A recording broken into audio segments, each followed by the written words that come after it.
Breaking news Posani కృష్ణమురళిని ఒకరోజు police కస్టడీకి అనుమతించింది గుంటూరు కోర్టు. దీంతో ఇవాళ ఉదయం 10 గంటల నుంచి సాయంత్రం 5 గంటల వరకు పోసానిని సిఐడి కస్టడీకి తీసుకుని ప్రశ్నించనుంది. న్యాయవాది సమక్షంలోనే పోసానిని సిఐడి విచారించనుంది.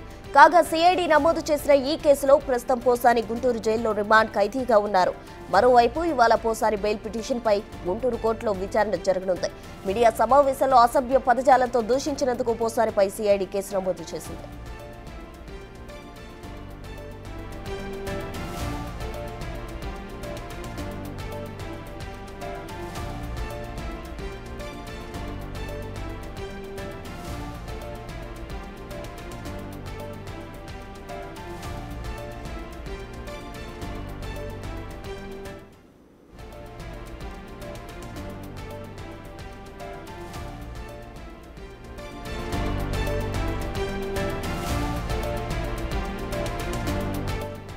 పోసాని కృష్ణమురళిని ఒకరోజు పోలీస్ కస్టడీకి అనుమతించింది గుంటూరు కోర్టు. పూర్తి వివరాలు మా ప్రతినిధి సాయి శంకర్ లైవ్ లో అందిస్తారు. సాయి శంకర్, చెప్పండి. అటు బెయిల్ పిటిషన్ కి సంబంధించి కూడా ఉత్కంఠ నెలకొంది. మరోవైపు పోలీస్ కస్టడీకి కూడా అనుమతించింది. అయితే సిఐడి ఏ కోణంలో పోసానిని ప్రశ్నించే అవకాశాలున్నాయి?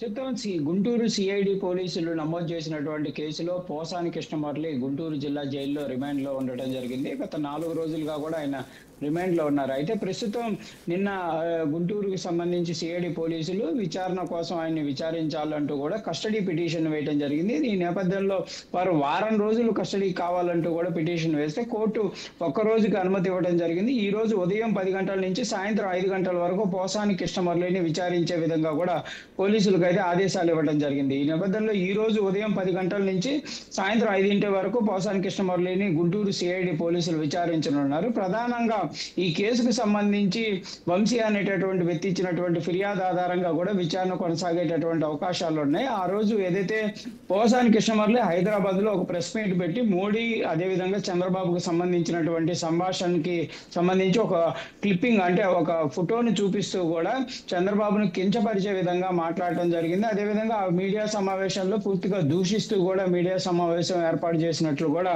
ఫిర్యాదు ఇవ్వడం జరిగింది. అసలు ఆ రోజు ఆ క్లిప్పింగులు చూపించడానికి కానీ లేకపోతే ఆ రోజు దూషించడానికి పోసాని కృష్ణమురళిని ఎవరైనా ఇన్ఫ్లుయెన్స్ చేశారా, ఆ రోజు ఎవరి ప్రభావితం వల్ల ఆ విధంగా మాట్లాడటం జరిగింది అనే అంశం పైన మాత్రం ప్రధానంగా విచారణ జరిగే అవకాశాలు ఉన్నాయి.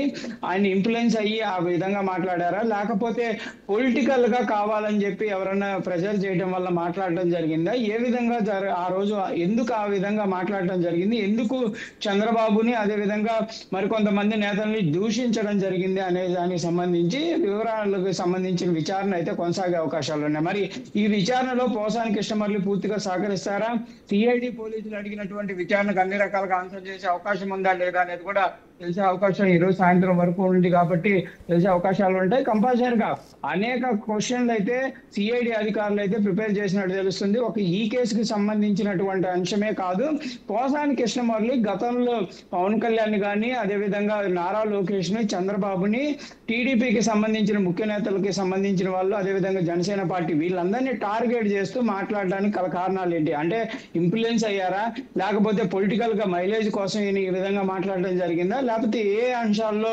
ఇతని ఈ అంశాలు దూషించడం అదే విధంగా అగ్రెసివ్ గా మాట్లాడటం ఇదంతా దేనికి కారణం అనే కోణంలో అయితే పూర్తిగా విచారణ చేపట్టే అవకాశాలు ఉన్నాయి.